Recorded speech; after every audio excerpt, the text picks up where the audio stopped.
తెలుగు శక్తి అధ్యక్షుడు బివి రామ్ గారు అల్లూరి సీతారామరాజు 101వ వర్ధంతి సందర్భంగా ఆయన విగ్రహానికి నివాళులర్పించారు. ఆ సందర్భంగా ఆయన మాట్లాడుతూ తెలుగుదేశం పార్టీలో ఉన్న కోవర్టులను అల్లూరి స్ఫూర్తితో ఏరివేస్తానని ప్రతిజ్ఞ చేశారు. ముఖ్యంగా తెలుగుదేశం పార్టీ రాష్ట్ర అధ్యక్షుడు పల్లా శ్రీనివాసరావు వైసీపీకి కోవర్టుగా మారిపోయారని ఆరోపించారు. తన నాయకుడు చంద్రబాబు నాయుడు కోసం ప్రాణాలైనా అర్పిస్తానని ఆయన అన్నారు. పల్లా శ్రీనివాసరావుతో పాటు పార్టీకి ద్రోహం చేస్తున్న మిగిలిన వారిని కూడా వదిలిపెట్టేది లేదని ఆయన స్పష్టం చేశారు.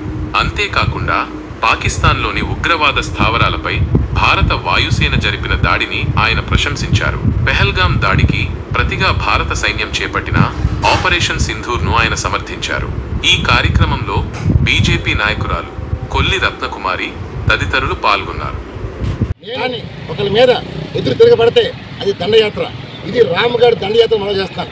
డెఫినెట్గా నేను తెలుగుదేశం పార్టీ కోసం నా ప్రాణాలైనా తొండపైగా సమర్పిస్తాను తప్ప చంద్రబాబు కోసం తప్ప నేను ఇలాంటి కోవట్ని ఏర్పాటు చేస్తున్నాను. ఈవేళ నేను తెలుగు జాతి ముద్దు బిడ్డగా తెలుగుదేశం పార్టీలో నన్ను కోవట్ అన్నారు. నేను కోవట్ కాదు, కోవట్ నా కొడుకులను అందరినీ ఏర్పాటు. ఈరోజు ఏదైతే సీతారామరాజు గారు సాయిగా చెప్పబోతున్నారు దాని టైం కౌంట్ డౌన్ స్టార్ట్ అయింది. డెఫినెట్గా మహానాడు లోపలే అందరినీ ఏర్పాటేస్తానని మనం చేస్తాం. అలాగే ఈవేళ మనం చూస్తున్నాం పాకిస్తాన్ పైన యుద్ధం.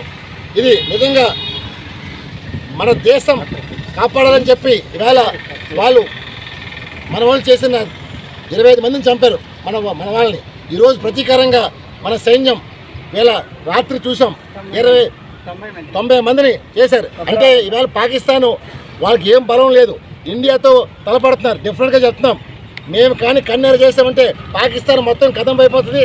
అతను ఇప్పటికైనా సరే బుద్ధి తెచ్చుకొని ప్రధానమంత్రి నరేంద్ర మోడీ కానీ శరణమని కోరండి. కోరకపోతే మాత్రం మీ రాష్ట్రం మీ దేశం మొత్తం సర్వనాశనం చేస్తాను. జై హింద్. నా బిడ్డలు లాంటి వారు మీరు. భారతీయ జనతా పార్టీకి 48 సంవత్సరాలు నేను సేవ చేస్తున్నాను. మరి ఫస్ట్ మున్సిపల్ కార్పొరేటర్ చేశాను, కానీ సంపాదించలేకపోయినా నాకు అక్కర్లేదు కూడా. రాము అంటే నాకు చాలా ఇష్టం, ఎందుకంటే నేను నిస్వార్థపడిని ఏరు పిలుస్తాడు. నా నిస్వార్థాన్ని తొంగి చూపించాడు రాము, అతను కూడా నాకు ధన్యవాదాలు. నేను చెప్పేది ఏంటంటే అభినవ్ అల్లూరి సీతారామరాజు మన్యం నుంచి కూడా దేశం కోసం పోరాడాడు. అలాగే పోరాడుతూ కన్నుమూశారు. ఇలాంటి మహనీయులు ఎక్కడో ఉన్నారు. సుభాష్ చంద్రబోస్ తర్వాత అల్లూరి సీతారామరాజు మనం చెప్పక తప్పదు. కాబట్టి అందరం కూడా ఈ దేశం కోసం పోరాడే ముందు ఉగ్రవాదును హతమార్చడానికి ఈరోజు ముందుకొచ్చాడు మోడీ లాంటి మహోన్నత వ్యక్తి లేడని నిరూపించుకున్నాడు. ఈ దేశభక్తి కోసం మనందరం డబ్బక్కర్లా ఈ దేశానికి పనిచేసి కన్నుమూస్తే తరతరాల మన పేరు నిలుస్తుంది. మీ అందరికీ కూడా అందరూ అల్లూరి సీతారామరాజు కొంచెం ఈ దేశాన్ని పనిచేయాలని కోరుకుంటూ నేను సెలవు.